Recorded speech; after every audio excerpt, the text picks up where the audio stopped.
से डेउरिया पिंधा कथा लिखिछन से के डेउरिया पिंधुतिले तांत्रिक पाखु जाउतिले ज्योतिषर आश्रय नौथिले आपण देखो दुरा सब अछि ता नवीन बाबू एवं शनिवार दिन देखो सब धड़ा शनिवार दिन कला पिंधिबा मु से कोइ मु जानि से लिखिछ पंचानन कानून जा एगुड़ा देखो ताकर तार तो लोक जिते बेले मु क्षमता रही चौक महत्व जीव ना एत भावुले जे ज्योतिष आश्रय निया जाऊ एपर कि से लिखिछन जा जने जो तांत्रिक तांत्रिक आश्रय मध्य नौथिले पंचानन बाबू जहाँ बही लिखिछंती ये टिकेट काटिबार पूर्व घटना सब जे विजय महापात्र आड़ू केमती टेंशन थिला नवीन बाबू को ता सत्य से किभली दल भितर दुई गोष्ठी रे विभक्त होइतिला विजु जनता दल अनेक विधायकों को पूर्व सस्पेंड करा जाइतिला दुई पक्ष लड़ुतिले रामकृष्ण पट्टनायक भी चाहूतिले मु मुख्यमंत्री हेबी एमाने समस्त चाहूतिले जे नवीन बाबू बोधुए आउ बेसी दिन एठी रहिबेनी तांको कोठी खेलना करिवे एवं एमाने मुख्यमंत्री हेबे क्षमता आंक हाथ रे रहिबो नवीन बाबू सीधा सड़क टंका नौ नथिले पार्टी पाई ए टंका प्यारी बाबू को जरिया रे पार्टी पाई लिया जाउथला किंतु पार्टी रो टंकार सब हिसाब रखुतले आज्ञा मन रखे कोइरो ना मान्यवर मुख्यमंत्री संपर्क और संपर्कित कांकी रखा जाय मु कहि पारे से नामकरण करचंती से मान्यवर मुख्यमंत्री तो अपन जानछन समते मान्यवर मुख्यमंत्री कहतले हां मान्यवर मुख्यमंत्री तो आउ नांती से नै वो सेतेले ए ताकरी संपर्क रे आउ कोन हां मान्यवर आउ से कोन से मुख्यमंत्री अधा पर्यंत घटना से लिखित अधा पर घटना से लिखि नांता दे ना जनाशुना राजनेता तथा पूर्वतन अर्थमंत्री पंचानन कानून को गोटे बही लिखिचंती बही आपण जानिचंती रूबेन बनर्जी किछि दिन तळे गोटे बही लिखिथिले नवीन पट्टनायक संपर्क रे तार सेकेंड एडिशन आसीथिला इलेक्शन रो परवर्ती समय रे जहा को नै चर्चा हेतिला ए आउ गोटे बही पंचानन कानून को लिखिचंती बहीर ना होची मान्यवर मुख्यमंत्री संपर्क और संपर्कित ए बहीर 100 रु ऊर्ध्व पृष्ठा मु पढ़ी सारी एवं बही उपरे गोटे मोटामोटी धारणा आनिया पाई मु चेष्टा करिछि ए बहीटी 272 पृष्ठार ए बहीटी जो ओडिशा राजनीति उपरे अनेक गुड़े गुरुत्वपूर्ण कथा कह जाए विशेषकर नवीन पट्टनायक संपर्क रे अनेक गुड़े कथा कहते श्रीयुक्त पंचानन कानून विजु जनता दल किभली तैयारी हला नवीन बाबू केमती आसिले विजय महापात्र भूमिका कौन थिला आज जो बीजेडी ठिया एते वर्ष धरी एते वर्ष क्षमतार रहिला यार इतिहास कौन एवं ओडिशा राजनीतिर अनेक गुड़े गुरुत्वपूर्ण कथा घुमर कथा को पंचानन कानून को ए बही माध्यम प्रकाश करछंती श्रीयुक्त रविदास मो सहित अछंती जे ए बहीर गोटे चरित्र बोली मु कहि पारिबी आपन को नाम बारंबार पंचानन बाबू नेचंती ए बही भितर को जिबा पूर्व रब्बामु को मु गोटे प्रश्न पचारिबी आपण तो सांबादिक आपण बीजेडी फॉर्मेशन बेले मीटिंग अटेंड करूथिले आपनकर संवाद पत्र थिला पर्यवेक्षक सेठी मध्ये आपण विजय महापात्र पंचानन कानून को डाकी मीटिंग करूथिले बीजेडी तैयारी करिया पे जने सांबादिक काहे के लागि सांबादिक भूमिका राजनीति रे कोन आज काली आपण जानिचंदी आपण तो जाइतिले मुख्यमंत्री को पाखकु मुख्यमंत्री को पाखकु सांबादिक गला बेल को केते प्रश्न उठुछि किंतु आपण नेतागिरी करूथिले सांबादिक भाबरे एटा गोटे कॉन्ट्राडिक्शन कि नो मु प्रथमे आपण के क्लैरिफाई करंतु पंचानन रामकर ए बही जा को नानी सेते नेतागिरी किछि नाही आपण लिखतो मु कोन बिजु जनता दल सदस्य हेतिली किंतु बीजेडी तैयारी हो मैं आपण बिजु जनता दल सदस्य हेइ नथिली हां आपण गोटे पुराना कांग्रेस लोक मो मन भितरे केते गुडे थिला जते बेले विशेष भारे बिजु बाबूकर अवर्तमान परे ओडिशा जो राजनीतिक स्थिति हेतिला आपण ताको लक्ष्य करथिले सेते बेले मु देखिले ओडिशा रे गोटे शून्यता देखा देथिला एवं ओडिशा र स्वर बिजु पट्टनायक जनता दल रे खाई पारंती किंतु बिजु पट्टनायक ओडिशा र स्वर भाव रे अनेक समय काम करथिले मु भाबिली जे ओडिशा रे जेतु जनता दल केंद्रीय स्तर रे विभाजित होउची जदि से यूनाइटेड फ्रंट गवर्नमेंट थिला कि जनता दल विभाजित होउची क्षुद्र हो जाउची एटी बंद गोटे निर्वाचन 1996 निर्वाचन आपण जानछन कांग्रेस भी कला लोकसभा जो बीजेडी जनता दल पाइलानी जे जनता दल जदि 10टा आसन पाइदा ତାହେଲେ ବିଜୁ ପଟ୍ଟନାୟକ ପ୍ରଧାନ ଯିଏ କହୁଛନ୍ତି ବୋଧେ ଅଟକେଇଥାନ୍ତେ କି ଅଟକେଇ ପାରିନଥାନ୍ତେ। ଏଠୁ ଓଡ଼ିଶାର ଶାସନ ମିଳିନଥିଲା। ଠିକ ଅଛି, ଭଲ କଥା, କଂଗ୍ରେସ ଆସିଲା। କିନ୍ତୁ ତା ପରବର୍ତ୍ତୀ ଅବସ୍ଥା କଣ ହବ? ଓଡ଼ିଶାର ଗୋଟେ ସ୍ୱର, ଓଡ଼ିଆ ମାନଙ୍କ ସ୍ୱର, ଓଡ଼ିଆ ସ୍ୱର କଥା ଏବେ କୁହାହଉଛି, କିନ୍ତୁ ଓଡ଼ିଶାର ଗୋଟେ ସ୍ୱର, ଓଡ଼ିଶାର ଭଏସ ଗୋଟା ରହିବା ଦରକାର। ଏଇ କଂଗ୍ରେସ ଉପରେ ଖୁସି ନଥିଲେ? ନାଇଁ, କଂଗ୍ରେସ ଉପରେ ଖୁସି ନଥିଲି କହିବା ଭୁଲ ହବ, କାରଣ କଂଗ୍ରେସ ଉପରେ ଖୁସି ଥିଲେ ବିଜେଡି କେମିତି? ନାଇଁ, କଂଗ୍ରେସ ଖୁସିର ନୁହଁ।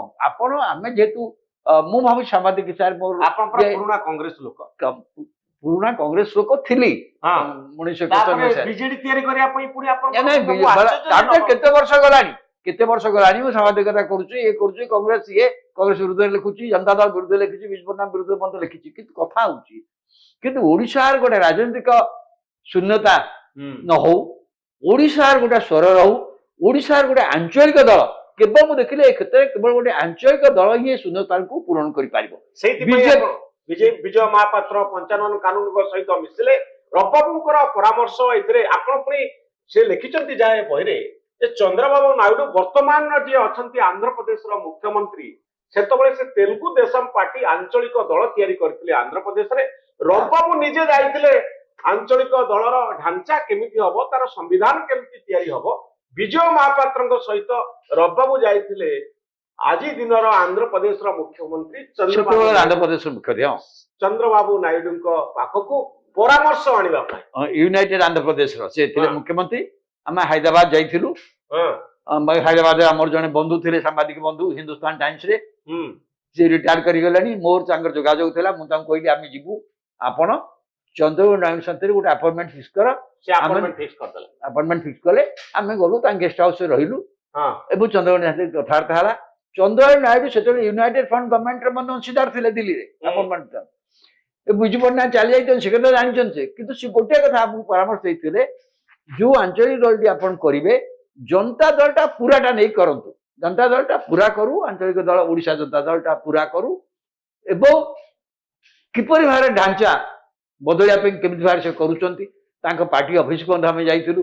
କେମିତି ଭାବରେ ସେତେବେଳକୁ ସେ କମ୍ପ୍ୟୁଟର ମାଧ୍ୟମରେ ତାଙ୍କର ବିଭିନ୍ନ ଜିଲ୍ଲା, ପଞ୍ଚାୟତ, ବ୍ଲକ, ଗ୍ରାମ ସ୍ତର ପର୍ଯ୍ୟନ୍ତ ଯୋଉ କ୍ୟାଡର ମାନଙ୍କୁ କିଭଳି ଭାବରେ ମେଣ୍ଟେନ କରାଯାଉଛି, ସେତେବେଳୁ ସେ କଲେଣି। କିଏ? ଚନ୍ଦ୍ରବାବୁ ନାଇଡୁ। ଆପଣ ଦେଖିଲେ ଯେ କେମିତି ଚନ୍ଦ୍ରବାବୁ ନାଇଡୁ ଗ୍ରିପ୍ ରଖିଛନ୍ତି ପାର୍ଟି ଉପରେ, କେମିତି ସଂଗଠନଟା ସେତେବେଳେ ନୂଆ ନୂଆ ଆସୁଛି, କେମିତି ଡାଟା ସେ ଆଣୁଛନ୍ତି, ଡାଟାକୁ ଯୋଉ ପଞ୍ଚାୟତ ଆମର ଏଇ ଲୋକ ହେଲା ବେଳକୁ ଆମର ଏଇ ଟିମ୍ ଅଛି, ତାର ବିରୋଧୀ ଟିମ୍ କିଏ, ସେମାନେ କିଏ ଆମକୁ ତାଙ୍କର ମଧ୍ୟ ଅଛି ତାଲିକା ତାଙ୍କ ପାଖରେ।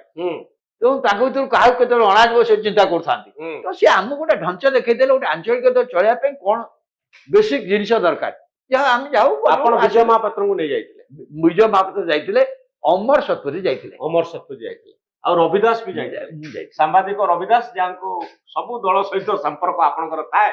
ଗୋଟେ ବିଜେଡି ତିଆରି ହଉ, ଗୋଟେ ଆଞ୍ଚଳିକ ଦଳ ତିଆରି ହଉ, ସେଥିପାଇଁ ଜଣେ ସାମ୍ବାଦିକ ଉଦ୍ୟମ କରିଥିଲେ। ଏକଥା ଲେଖିଛନ୍ତି ପଞ୍ଚାନନ କାନୁନଗୋ।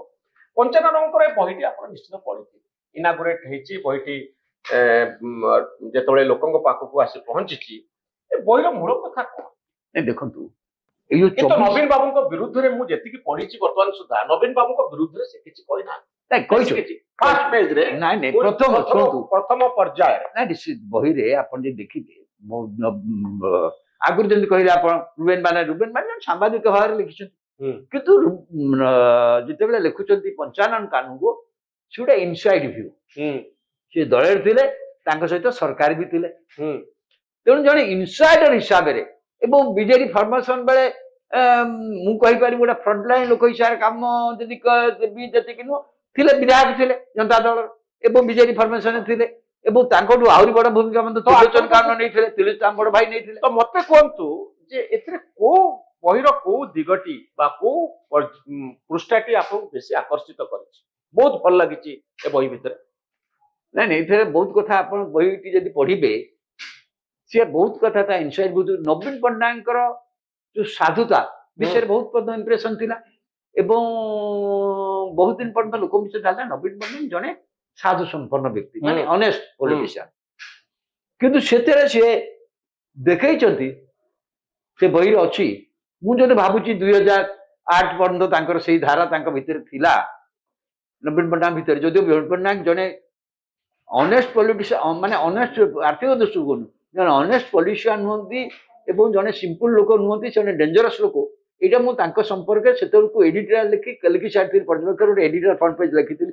ବିଜୟ ମହାପାତ୍ର ଯୋଉଦିନ ସେ 15 ମିନିଟ୍ ପୂର୍ବରୁ ଟିକେଟ କାଟି ଦେଇଥିଲେ ନମିନେସନ କ୍ଲୋଜ, ସେତେବେଳେ ମୁଁ ଲେଖିଥିଲି ଇଏ ଜଣେ ସିମ୍ପଲ ଲୋକ ନୁହନ୍ତି, ଇଏ ଡେଞ୍ଜରସ୍। ମୁଁ କହିଲି ନବୀନ ପଟ୍ଟନାୟକ ଯୋଉମାନେ ସରଳ ଲୋକ ବୋଲି ଭାବୁଥିଲେ, ନବୀନ ପଟ୍ଟନାୟକ ଜଣେ ସରଳ ଲୋକ ନୁହନ୍ତି। ବିଜୟ ମହାପାତ୍ର ଟିକେଟ କାଟିବାକୁ ଆପଣ ସହଜରେ ଗ୍ରହଣ କରିନାହାନ୍ତି? ନାଇଁ ଆପଣ ଭାରତବର୍ଷ ଇତିହାସ ମୋତେ ଗୋଟେ ସେକେଣ୍ଡ ଏକ୍ସାମ୍ପଲ ଦେଖେଇ ଦେଇପାରିବେ? ଗୋଟେ ପଲିଟିକାଲ ଆଫେୟାର୍ସ କମିଟିର ଚେୟାର, ଯଦି ବର୍ତ୍ତମାନ ପଲିଟିକାଲ ଆଫେୟାର୍ସ କମିଟି ହେଇଛି, ତାର ଯିଏ ଚେୟାରମ୍ୟାନ ଯିଏ ଟିକେଟ ବାଣ୍ଟିଲା, ତା ନିଜ ଟିକେଟଟା ଯେହେତୁ ପ୍ରେସିଡେଣ୍ଟ ହାତରେ ଅଲ୍ଟିମେଟ କ୍ଷମତା ଅଛି, ସିଏ ଇଲେକ୍ସନ ଆଗରୁ ଟିକେଟ ଦିଆହେଇଛି, ନମିନେସନ କ୍ଲୋଜ ହବାର 15 ମିନିଟ୍ ତାକୁ କାଟିଦେବେ। ଏଇଟା ବିଶ୍ୱ ଇତିହାସରେ କୋଉ ରାଜନୀତି ଦଳ କେବେ ହେଇଛି?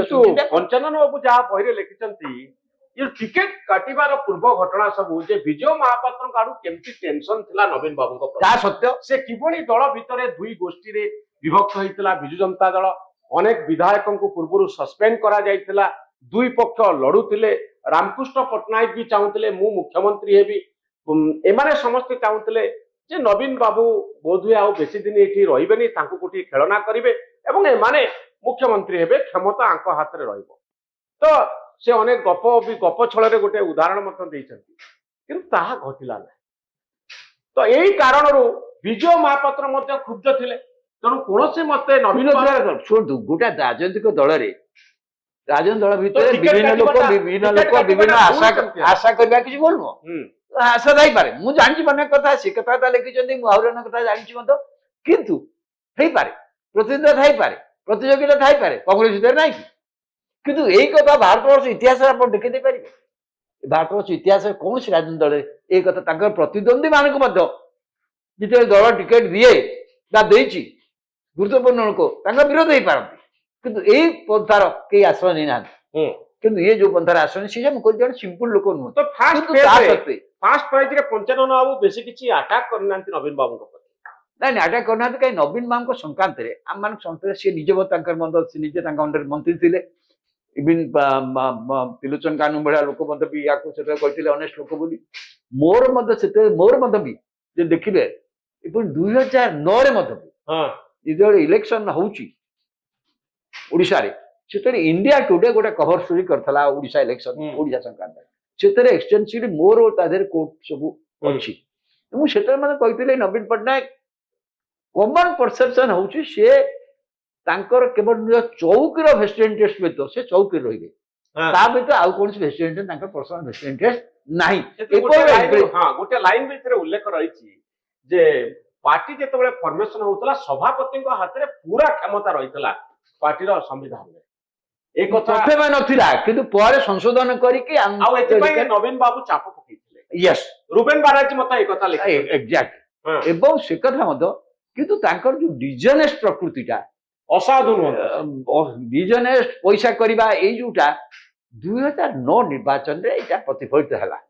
2009 निर्वाचन आमे देखि पारुथु कि 2009 निर्वाचन है आमे विभिन्न आड़ जो खबर पाइलु एवं प्रत्येक भाव में जो खबर डेली आम निर्वाचन पर जो जो धरण अर्थ खर्च हो माने आप कल्पना कर ओडिशा इतिहास एभली एबे तो ताठू अधिक है किंतु कल्पनातीत भाव में अर्थ खर्च है अर्थ आसला कौट किए देला आमे बुझिलु जे अड्डार अर्थ आसुची माइनिंग सोर्स जो इमिडिएटली 2009 निर्वाचन पर ए माइनिंग जो इलीगल माइनिंग ओडिशा चली से संगे तथ्य संग्रह करागला। तथ्य संग्रह करा जायकी आपण मन अच्छी आम से वर्ष सुप्रीम कोर्ट रो आश्रय नेलु इलीगल माइनिंग संगे मु पिटिशन हिसाब से सारा ओडिशा किबेल इलीगल माइनिंग चलती किबेल 100 कोटी टका ओडिशा खनि लुट होगी पैसा आसु सीबीआई इंक्वायरी यही सब कथा तो ताकर असाधुता से असाधुता से जना पड़ता 55 कानून भी केते गुडे बड़ एग्जांपल आ भीतर देइचंती आपण देखिबे इनसाइड व्यू एसआर कथा कहिचंती आउ अनुमान कथा कहिचंती ताकर जो असाधुता एवं पैसा कोडी जाउतरा किपरि होता से जेनरली सीधा सभार निजे पैसा न नहीं को बाटे देबे प्यारी बाबू को टंका देथिले बोली गुटे से लिखिचंती एसा किछि कंपनी रो लोक माने आसीथिले जो मानकर काम से अपॉइंटमेंट फिक्स कर देथिले नवीन पट्टनायक सहित अपॉइंटमेंट फिक्स हला परे से सकाळ आसीकरी तांको फुल ତୋଡ଼ା ଦେଇଥିଲେ ଏବଂ ଗୋଟେ ଆଟାଚ ଦେଇଥିଲେ ଯେ ଆମ କାମ ହେଇଗଲା ସେଥିପାଇଁ ଆମେ ଦଉଛୁ। ଇଏ ତୁରନ୍ତ ଏ ଆଟାଚଟିକୁ ନବୀନ ବାବୁଙ୍କ ପାଖକୁ ପଠେଇ ଦେଇଥିଲେ। ନବୀନ ବାବୁ ଏ ଆଟାଚଟିକୁ ଦେଖିଲା ପରେ କହିଲେ ଏଟାକୁ ପ୍ୟାରୀ ବାବୁଙ୍କୁ ଦେଇ ଦିଆଯାଉ। ଅର୍ଥାତ୍ ନବୀନ ବାବୁ ସିଧାସଳଖ ଟଙ୍କା ନଉନଥିଲେ ପାର୍ଟି ପାଇଁ, ଏ ଟଙ୍କା ପ୍ୟାରୀ ବାବୁଙ୍କ ଜରିଆରେ ପାର୍ଟି ପାଇଁ ନିଆଯାଉଥିଲା। କିନ୍ତୁ ପାର୍ଟିର ଟଙ୍କାର ସବୁ ହିସାବ ରଖୁଥିଲେ ଆଜ୍ଞା, ମନେ ରଖିବେ, ଯୋଉଥିପାଇଁ ତାଙ୍କର ଅଲ୍ଟିମେଟଲି ଯୋଉ ମୁଁ ଏଟା ଦେଖିଲି ତା ପରବର୍ତ୍ତୀ ସମୟରେ ସେଟା ଲେଖିଛନ୍ତି ପଞ୍ଚାନନ ବାବୁ ଯେ ସେ ହିସାବ ସବୁ ନବୀନ ବାବୁ ରଖୁଥିଲେ ବୋଲି। ହଁ ନାଇଁ ସିଏ ଲେଖିଛନ୍ତି, କିନ୍ତୁ ଏଇଟା ଦ୍ୟାଟ ଇଜ ଆଉ ପାରିବାଙ୍କ ସାଙ୍ଗରେ ତାଙ୍କର ଡିଫରେନ୍ସର ଅନ୍ୟତମ କାରଣ ହଉଛି ଏଇଟା ବୋଲି କୁହାଯାଉଛି। ଅନ୍ୟ କାରଣ ଅଛି କିନ୍ତୁ ଏଇଟା ଗୋଟେ କାରଣ, ଏଇ ଟଙ୍କା ପଇସାର ହିସାବ କିତାବ। ତ ପଞ୍ଚାନନ ବାବୁଙ୍କର ମୁଁ ଯେମିତି କହିଲି ଟଙ୍କା ପଇସା କାରବାରରେ କେମିତି ସିଧାସଳଖ ଟଙ୍କା ନ ନେଇ ପ୍ୟାରୀ ବାବୁଙ୍କ ଥ୍ରୁରେ ସେ ଟଙ୍କା ନଉଥିଲେ, ସେମିତି ଆପଣଙ୍କ କୁ ଆକର୍ଷିତ କଲା ଭଳି ଆକର୍ଷଣ କଲା ଭଳି ବହୁତ ଗୁଡିଏ ଜିନିଷ ଅଛି। କିନ୍ତୁ ସିଏ ଜଣେ ଡରୁଆ, ଆମର ସମସ୍ତେ ବାହାରେ ଯାଉଥିବେ ଯେମିତି ନୁହଁ, ସିଏ ବିଜୁ ପଟ୍ଟନାୟକଙ୍କ ପୁଅ। ବିଜୁ ପଟ୍ଟନାୟକ ପୁଅ ବିଷୟରେ ସାଧାରଣ ଧାରଣା କଣ ହବ? ଚାରିଆଡେ ୱାଇଡ ଏକ୍ସପୋଜର ଅଛି ଲୋକଟା, ବହି ଲେଖୁଛନ୍ତି ଯେ ହି ମଷ୍ଟ ବି ଅତ୍ୟନ୍ତ ଆଧୁନିକ ବୈଜ୍ଞାନିକ ଦୃଷ୍ଟିଭଙ୍ଗୀ ଥିବା ମଣିଷ। ଏଇଟା ଯେକୌଣସି ସବୁ ଭାବିବ। ଆଉ ବିଜୁ ବାବୁଙ୍କ ପୁଅ ଯେହେତୁ ସେ ବହୁତ ସାହସୀ ଥିବେ, କିନ୍ତୁ ପ୍ରକୃତରେ ସେ ଓଲଟା ଏଇଟା ବହିରେ ମଧ୍ୟ ସେ ଲେଖିଛନ୍ତି, ସେ ଡେଉରିଆ ପିନ୍ଧା କଥା ଲେଖିଛନ୍ତି। ସେ କେମିତି ଡେଉରିଆ ପିନ୍ଧୁଥିଲେ, ତାନ୍ତ୍ରିକ ପାଖକୁ ଯାଉଥିଲେ, ଜ୍ୟୋତିଷର ଆଶ୍ରୟ ନଉଥିଲେ। ଆପଣ ଦେଖନ୍ତୁ ଏଗୁଡା ସବୁ ଅଛି ନବୀନ ବାବୁ ଏବଂ ଶନିବାର ଦିନ ଦେଖୁ ସବୁବେଳେ ଧଳା, ଶନିବାର ଦିନ କଳା ପିନ୍ଧିବା। ସିଏ କହୁଥିବେ, ମୁଁ ଜାଣି ସିଏ ଲେଖିছে ପଞ୍ଚାନନ କାନୁନ ଯାହା ଏଗୁଡା ଦେଖନ୍ତୁ ତାଙ୍କର ଗୋଟେ ତାର ତ ଲୋକ ଯେତେବେଳେ ମୁଁ କ୍ଷମତା ରହିବି, ଚୌକି ମହାତ ଯିବ ନାହିଁ ଏତେ ବାହାରୁଥିଲେ ଯେ ଜ୍ୟୋତିଷର ଆଶ୍ରୟ ନିଆଯାଉ। ଏପରିକି ସେ ଲେଖିଛନ୍ତି ଯା ଜଣେ ଯୋଉ ନାହାନ୍ତି ତାନ୍ତ୍ରିକ, ତାନ୍ତ୍ରିକର ଆଶ୍ରୟ ମଧ୍ୟ ନଉଥିଲେ। ତ ଏଇ ମାନେ କିଏ କରିପାରିବ କଥା?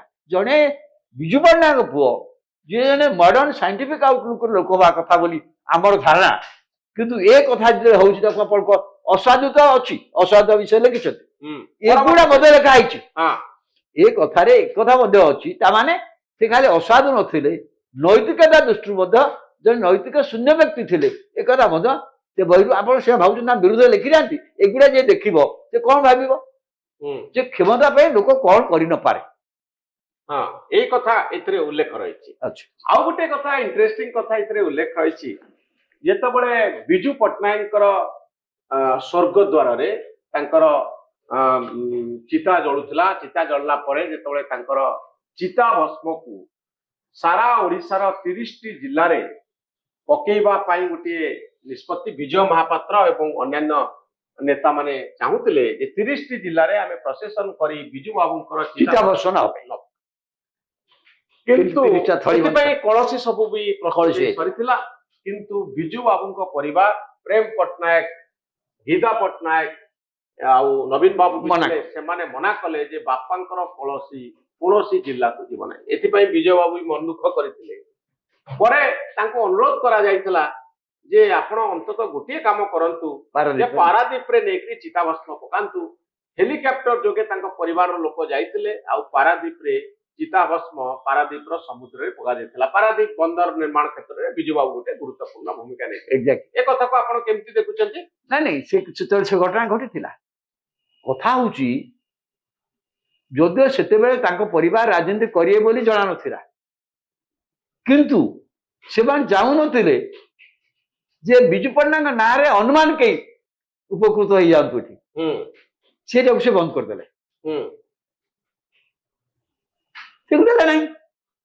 କିନ୍ତୁ ସେଇ ଲୋକ ନାଇଁ ପରବର୍ତ୍ତୀ ଅବସ୍ଥାରେ ତାପରେ ଯେତେବେଳେ ବାଇ ଇଲେକ୍ସନ ହେଲା ସେ କଥା ମଧ୍ୟ ଲେଖିଛନ୍ତି, କେମିତି ସେ ଆସିଲେ ପ୍ରାର୍ଥୀ ହେଲେ। ତାଙ୍କ ତ ପ୍ରାର୍ଥୀ ନାହିଁ କରୁଥିଲେ, ଏଇ ପ୍ରାର୍ଥୀ ପ୍ରାର୍ଥୀ ହେଲେ। ବିଜୁ ବାବୁଙ୍କ ପରିବାର ଚାହୁଁନଥିଲେ ଯେ ତାଙ୍କ ବାପାଙ୍କୁ ନେଇ ନବୀନ ବାବୁ ବା ପ୍ରେମ ପଟ୍ଟନାୟକଙ୍କ ବାପାଙ୍କୁ ନେଇ ଗୋଟେ ପଲିଟିକାଲ ଲୋକ କିଛି ଫାଇଦା ନେଇଯାଆନ୍ତି। ଏକ୍ଜାକ୍ଟଲି ତାଙ୍କର ଇମ୍ପ୍ରେସନ ଥିଲା ତାଙ୍କ ପରିବାରର ଯେ ବାପାଙ୍କର ବହୁତ ସମ୍ପତ୍ତି କେବଳ ରାଜନୀତି କରିକି ଏଇ ଲୋକମାନଙ୍କ ସକାଶେ ଖର୍ଚ୍ଚ କରିକି ଆମକୁ କରିଦେଇଛନ୍ତି, ନହେଲେ ଆମର ତାଙ୍କର ଇମ୍ପ୍ରେସନ ଥିଲା। ସେ ସତ କି ମିଛ ଆନନ୍ଦର କଥା, ତାଙ୍କ ପରିବାର ଥିଲା। କିନ୍ତୁ ମୁଁ ତ ଯେତିକି ଦେଖିଛି ବିଜୁ ବାବୁଙ୍କର ଯୋଉଟା ତାଙ୍କ ବିରୁଦ୍ଧରେ ଜାନିବଲ ପଟ୍ଟନାୟକ ଭିଜିଲାନ୍ସ ରେଡ୍ କରିଥିଲେ 18 କୋଟି ଟଙ୍କା ନେଇକି ଆପଣ ଜାଣିଛନ୍ତି ମତେ ସେ ଭିଜିଲାନ୍ସର କାଗଜପତ୍ର ମଧ୍ୟ ସେତେବେଳେ ଜାନିକୁ ମତେ ଡାକିକି ଦେଇଥିଲେ କାଗଜ ମୁଁ ଦେଖିଲି ତାଙ୍କ ପରିବାର ସମସ୍ତ ଲୋକଙ୍କ ନାଁରେ ତାଙ୍କ ପତ୍ନୀ ତାଙ୍କର ପ୍ରେମ ପଟ୍ଟନାୟକ ଇଏ ନବୀନ ପଟ୍ଟନାୟକ ଏମାନଙ୍କ ସାଙ୍ଗରେ ତାଙ୍କ ସମ୍ପତ୍ତି କିପରି ଭାବରେ ସେ ବଣ୍ଟନ କରି ରଖିଛନ୍ତି ଏମାନଙ୍କ ପ୍ରକୃତରେ ଚଳିବା ପାଇଁ କୌଣସି ଅସୁବିଧା ସେ କରୁନଥିଲେ ଆପଣ ଯଦି ଦେଖିବେ ସେ ଜାଣିପାରିବେ ପଞ୍ଚୁବାବୁ ଲେଖିଛନ୍ତି ଏଥିରେ ଗୋଟିଏ କଥା ଯେ ନବୀନ ନିବାସକୁ ବିକ୍ରି କରିବା ପାଇଁ ଗୋଟିଏ ସମୟରେ ବିଜୁବାବୁ ମନସ୍ଥ କରିଥିଲେ ଏଥିପାଇଁ ବାରିଷ୍ଟର ରଞ୍ଜିତ ମହାନ୍ତିଙ୍କ ସହିତ ଯୋଗାଯୋଗ କରିଥିଲେ ଆଉ ପଞ୍ଚାନନ ବାବୁ ଯାଇକରି ବିଜୁବାବୁଙ୍କୁ କହିଥିଲେ ଆପଣ ଯାହା କରନ୍ତୁ ପଛେ ନବୀନ ନିବାସଟାକୁ ବିକନ୍ତୁ ଏକଥା ସେ ଉଲ୍ଲେଖ କରିଛନ୍ତି ନାଇଁ ସେଥିରେ କିଛି ସତତା ଅଛି କଥା ହଉଛି ଗୋଟା ପିରିୟଡ ଆପଣ ତାଙ୍କର ଏଇଟାକୁ ବିକିଦେଲେ ସିଏ ଆପଣ ଜାଣିଛନ୍ତି ଯୋଉଟାକୁ ଇଏ ଇମ୍ଫାଲ ହେଲା ଇଏଟା ନା କଳିଙ୍ଗ କଳିଙ୍ଗ ଟ୍ୟୁବ୍ ଯୋଉଟା କୁହାହଉଛି ତାକୁ ସେ ବିକିଥିଲେ ବିକିଲେ କଳିଙ୍ଗ ଟ୍ୟୁବ୍ ସାଙ୍ଗରେ ଯୋଡା ହେଇକି ଥିଲା ତାଙ୍କର ଯୋଉ କଲିକତା ଇଣ୍ଡିଆର ଆପଣ ଦେଖିଛନ୍ତି କି ନାଇଁ ମୁଁ କହିପାରିବିନି ମେନ୍ ସେଣ୍ଟର ଉପରେ କଲିକତାର ସେ ଜାଗା ଘର ଆପଣ ଦେଖିଛନ୍ତି କି ନାଇଁ ମୁଁ କହିପାରିବିନି ସେ ମଧ୍ୟ ଗଲା କରି କାରଣ ତା ସେ କମ୍ପାନୀ ସାଙ୍ଗରେ ସେ ଥିଲା କିନ୍ତୁ ସେ ଯାହା ହଉ ସେ ବିକିଥିଲେ କାହିଁକିନା ସେ ତାଙ୍କର ମୁଁ ଏ ପ୍ରଶ୍ନ ଭିତରେ ତାଙ୍କୁ ମଧ୍ୟ ବିଜୁବାବୁଙ୍କୁ ପଚାରିଥିଲି ଆମେ ବି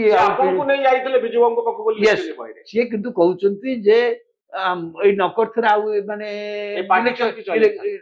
ଲଢେଇ ପାରିନଥାନ୍ତା ଇଲେକ୍ସନ ହେଇପାରିନତା ଦରକାର ଥିଲା କିନ୍ତୁ ଯାହା ହେଲେ ମଧ୍ୟ ବି କିନ୍ତୁ ସେ ପଇସାରୁ ନେଇକି ନିଶ୍ଚିତ ଭାବରେ ତାଙ୍କ ପରିବାରର କାହାର କିଛି ଅସୁବିଧା ହବ ନାହିଁ ଏଥିପାଇଁ ଟଙ୍କା ରଖିଥିଲେ ସେଥିପାଇଁ ବିଭିନ୍ନ ଲୋକମାନେ ଫିକ୍ସ ଡିପୋଜିଟ୍ ଆରମ୍ଭ କରିକି ଯୋଉ ଯୋଉ ବ୍ୟବସ୍ଥା କରିଥିଲେ ମାନେ ବହୁତ ନହେଲେ ମଧ୍ୟ ଯେମିତି ଗୋଟେ ଲୋକ ଚଳିପାରିବ ସେ ବ୍ୟବସ୍ଥା ସମସ୍ତଙ୍କ ପାଇଁ କରିଥିଲେ କିନ୍ତୁ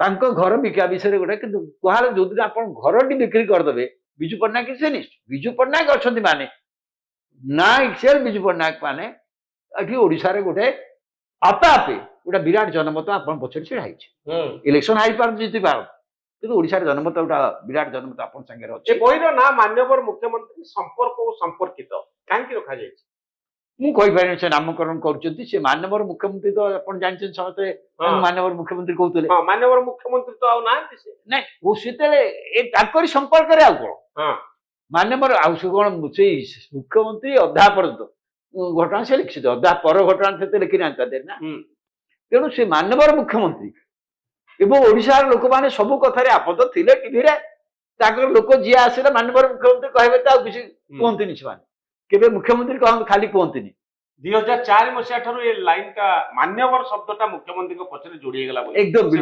ବିଲକୁଲ ଯୋଡି ହେଇଗଲା ଏଇଟା ସତ ଏଇଟା ଆପଣ ତ ଥିଲେ ଗଣମାଧ୍ୟମରେ ଟେଲିଭିଜନ ଥିଲେ ଆପଣ ବିବିଧ ବିତର୍କ ଦେଖିଛନ୍ତି ମାନ୍ୟବର ମୁଖ୍ୟମନ୍ତ୍ରୀ ନ କହିଲେ ତାଙ୍କର କୌଣସି ବାକ୍ୟ ହେଇପାରେ ଯେମିତି ବର୍ତ୍ତମାନ ବିଜେପିର ଅନେକ ଲୋକ ଯଶସ୍ୱୀ ପ୍ରଧାନମନ୍ତ୍ରୀ କହିବାକୁ ବାଧ୍ୟ ହଉଛନ୍ତି ହେଇପାରେ କିନ୍ତୁ ତାଙ୍କର ଗୋଟେ ମାନ୍ୟବର ମୁଖ୍ୟମନ୍ତ୍ରୀ ଲାଗିଥିଲା ତ ମୋଟ ଉପରେ ଏଇ ବହିଟିକୁ ଜଣେ ଯଦି ପଢିବ ସେ କଣ ପାଇବ କଣ ଅଛି ଦେଖିବାକୁ ପାଇବ ନୋଟ ସେଲରେ ସଂକ୍ଷେପରେ କୁହନ୍ତୁ ନାଇଁ ଏତିକି କଥା ବହିରୁ ଆପଣ ପାଇବେ ବହିରେ ବହୁତ କଥା ଅଛି ମୁଁ ପୁରାଟା ଦେଖିଥିଲେ ମଧ୍ୟ ଆପଣ ଏତିକି କଥା କହୁଛି ଯେ ନବୀନ ପଟ୍ଟନାୟକଙ୍କର ଶାସନ ତ ଆପଣ ଦେଖିଛନ୍ତି ଯୋଉଟା ଗଲା କିନ୍ତୁ ଜଣେ ଜଣେ ସାଧୁ ସମ୍ପନ୍ନ ବ୍ୟକ୍ତି ନୁହଁ ଜଣେ ଅନେଷ୍ଟଲି ବର୍ତ୍ତା କାର୍ଯ୍ୟ କରୁଥିଲେ ତା ମଧ୍ୟ ନୁହଁ ପ୍ରଥମ ଅବସ୍ଥାରେ କିଛିଟା ଥିଲା ତାଙ୍କର କିନ୍ତୁ ଗୋଟେ କଥା ଦେଖିବେ ଓଡ଼ିଆ ଭାଷା ଓଡ଼ିଆ ଜାଣିବା ଓଡ଼ିଆକୁ ଭଲ ପାଇବା ଏ ବିରୁଦ୍ଧରେ ସେ ମୂଳରୁ ଅଛନ୍ତି ଶେଷ ପର୍ଯ୍ୟନ୍ତ ମଧ୍ୟ ରହିଲେ ନବୀନ ବାବୁ ଏଇଟା ଆପଣ ଦେଖିବେ ଏପରି ମାନେ ଓଡ଼ିଆ ଭାଷା ପରେ ଶିଖିଲେ ନାହିଁ କଥା କହିଲେ ନାହିଁ ଏବଂ ଅନ୍ୟ ଲୋକମାନେ ଏମାନେ ସେଥିରେ ଖୁସି ବି ହେଲେ ଲୋକ ଏବଂ ସେଇଭଳି ଭାବରେ ଏବଂ ଶେଷ ପର୍ଯ୍ୟନ୍ତ ଚଳିଦେଲେ 24 ବର୍ଷ ମୁଖ୍ୟମନ୍ତ୍ରୀ ରହିକି ମଧ୍ୟ ବି ଆପଣ କେବେ ଦେଖିଛନ୍ତି କୌଣସି ଭାବରେ ସେ ନିଜକୁ କମ୍ୟୁନିକେଟ୍ କରିବା ପାଇଁ ଓଡ଼ିଆ ଭାଷା କୋଉଠି ଲେଖିଦେଲେ ପଢିଦେବା ଦୋଷର କଥା କି ଓଡ଼ିଶା ରାଜନୀତିର ଅନେକ ଭିତିରି କଥା ଆଉ ଗୁମର କଥା ଯାହା ପଞ୍ଚାନନ ବାବୁ ଅଙ୍ଗେ ନିଭେଇଛନ୍ତି ଏକଦମ ମନ୍ତ୍ରୀ ହିସାବରେ ମଧ୍ୟ ଯୋଉଟା ଅଙ୍ଗ ନିଭେଇଛନ୍ତି ଦଳର ନେତା ହିସାବରେ ଯୋଉଟା ଅଙ୍ଗ ନିଭେଇଛନ୍ତି ଏବଂ ଯୋଉ ହିସାବରେ ତାଙ୍କ ସହିତ ବିଭାଜନ ହେଲା ଯୋଉ ହିସାବରେ ଦଳରୁ ବାହାରିଲେ ଯୋଉ ଯୋଉ କାରଣ ତା ଭିତରେ ସବୁ ଅଛି ଅନେକ କଥା ରହିଛି ତା ଭିତରେ ମୁଁ ଭାବୁଛି ଏଇଟା ଗୋଟେ ଇମ୍ପ୍ରେସନ ଆପଣଙ୍କୁ ଦବ ଏଇ 24 ବର୍ଷ ଧରି ଯୋଉ ରାଜ୍ୟରେ ଶାସନ ଚାଲିଥିଲା ହେଇଛି କିଛି କଥା ହେଇଛି ଲୋକ କହୁଛନ୍ତି ପ୍ରଗତି ହେଇଛି ଅମୁକ ହେଇଛି ଢିଙ୍କି ହେଇଛି ବଗ ହେଇଛି କିନ୍ତୁ ଆମେ ଯାହାକୁ ଶାସକ ବୋଲି ଭାବିକି ବସେଇଥିଲୁ ସିଏ ପ୍ରକୃତରେ କିପରି ଲୋକ ଥିଲେ ଏବଂ କିପରି ଭାବରେ ଲୋକମାନେ ତାଙ୍କୁ କାହିଁକି ସମର୍ଥନ କରି ଚାଲିଥିଲେ ସେ ସମ୍ପର୍କରେ ଆପଣ ପଢିଲା ପରେ ଆପଣ ଇମ୍ପ୍ରେସନ ହବ। ଏବଂ ଅନ୍ୟମାନେ କେମିତି ଆସିଲେ, ପାଣ୍ଡିଆନ କେବେଠୁ ପାୱାରଫୁଲ ହେଲେ, ପାଣ୍ଡିଆନ କେମିତି ପାୱାର ହେଲେ, କଳ୍ପତରୁଙ୍କ କଥା, ଏ ସବୁ କଥା ଭିତରେ ଦେଖିବେ ଆପଣ। ହଁ, ପାଣ୍ଡିଆନ ଆଉ କଳ୍ପତରୁଙ୍କ କଥା ବି ଏଥିରେ ଅଛି। ଅଛି ପାଣ୍ଡିଆନ ହଉଛନ୍ତି ବର୍ତ୍ତମାନ ସମୟର ସବୁଠାରୁ ଚର୍ଚ୍ଚିତ ରାଜନେତା ଯିଏ ଥିଲେ 2024 ଇଲେକ୍ସନ ଶେଷ ପର୍ଯ୍ୟନ୍ତ। ଇଲେକ୍ସନ ରେଜଲ୍ଟ ତ ଭିନ୍ନ ହେଲା, ତାପରଠାରୁ ପାଣ୍ଡିଆନକୁ ନେଇ ଏପର୍ଯ୍ୟନ୍ତ ଚର୍ଚ୍ଚା କମି ନାହିଁ। ତ ମୋଟ ଉପରେ କହିବା ପାଇଁ ଗଲେ ମୁଁ ଗୋଟିଏ କଥା ମୁଁ ଭାବୁଛି ଆପଣ ନିଜେ ପଞ୍ଚାନନ କାନୁନକୁ ଏ ବହି ଟିକେ ଆପଣ ଭଲ ନିଶ୍ଚିତ ଭାବରେ ଆମେ ଭାବରେ ଡାକିବୁ। ତାଙ୍କୁ ଗୋଟେ ପୁରାପୁରି ଭାବରେ ଚାପ୍ଟର ୱାଇଜ ସେଥିରେ ସବୁ ଯାକ ଚାପ୍ଟର ଅଛି, ନିଶ୍ଚିତ। ଆପଣ ତାଙ୍କୁ ପ୍ରଶ୍ନ କରନ୍ତୁ ଏବଂ ସିଏ କଣ ବେସିସ୍ ତାଙ୍କର ତାଙ୍କୁ ପଚାରନ୍ତୁ। ନିଶ୍ଚିତ ଭାବରେ ଆପଣ ଯୋଉ ପ୍ରସ୍ତାବ ଦେଲେ ତାକୁ ଆମେ ଗ୍ରହଣ କରୁଛୁ। ଏ ସମ୍ପର୍କରେ ପଞ୍ଚାନନଙ୍କ ଠାରୁ ଉତ୍ତର ଖୋଜିବା, କିନ୍ତୁ ସଂକ୍ଷେପରେ ମୁଁ କେବଳ ଏତିକି କହିପାରେ ଯେ ଏଇଭଳି ବହି ସବୁ ଲେଖାଯିବା ଜରୁରୀ। ଗୋଟିଏ ଜାତି ଗୋଟେ ସମୟର ଇତିହାସ, ହଁ ଗୋଟିଏ ଇନସାଇଡର ସେ ନା ମୋର ଯେତେବେଳେ ଓଡିଶାର ଇତିହାସ ଲେଖାଯିବ ଯେ କେମିତି ପଲିଟିକାଲ ଡେଭଲପମେଣ୍ଟ ବର୍ଷ ବର୍ଷ ଧରି କେମିତି ହେଇଛି, ଏ ପଲିଟିକାଲ ହିଷ୍ଟ୍ରି ଭିତରେ ଗୋଟିଏ ରେଫରେନ୍ସ ପଏଣ୍ଟ ହେଇକି ରହିବ। ବିଭିନ୍ନ ଲୋକଙ୍କର ଇଣ୍ଟରପ୍ରିଟେସନ, ବିଭିନ୍ନ ଲୋକଙ୍କର ଲେଖା, ବିଭିନ୍ନ ଲୋକଙ୍କର ଏକ୍ସପିରିଏନ୍ସ, ଏହାକୁ ନେଇକରି ଇତିହାସ ତିଆରି ହୁଏ। ତେଣୁ ଇଏ ଗୋଟିଏ ଇତିହାସ ହେଇ ରହିବ ଯେ ଓଡିଶାରେ କେମିତି ଶାସନ ଚାଲିଥିଲା, ନବୀନ ବାବୁ କେମିତି ଆସିଲେ, ତାଙ୍କର ପ୍ରଭାବ କଣ ହେଲା, ଏ ସବୁଠାରୁ ଗୁରୁତ୍ୱପୂର୍ଣ୍ଣ ଇତିହାସ ମତେ ଲାଗୁଛି। ସ୍ୱାଧୀନତା ପରବର୍ତ୍ତୀ ସମୟରେ ନବୀନ ବାବୁଙ୍କର ସମୟ ହଉଛି ଓଡିଶା ଇତିହାସର ସବୁଠାରୁ କୌତୁହଳପୂର୍ଣ୍ଣ ଗୁରୁତ୍ୱପୂର୍ଣ୍ଣ ଘଟଣା ସବୁ ଯାହା ଘଟିଛି। ଏଭଳି କାହାଣୀ, ଏଭଳି ଘଟଣା ବୋଧ ହୁଏ ଅନ୍ୟ ମୁଖ୍ୟମନ୍ତ୍ରୀ ମାନଙ୍କ କ୍ଷେତ୍ରରେ ଘଟିନଥିଲା, ଅନ୍ୟ ସମୟରେ ଘଟିନଥିଲା, ଯାହା ଗତ 24 ବର୍ଷ ଭିତରେ ଘଟିଛି।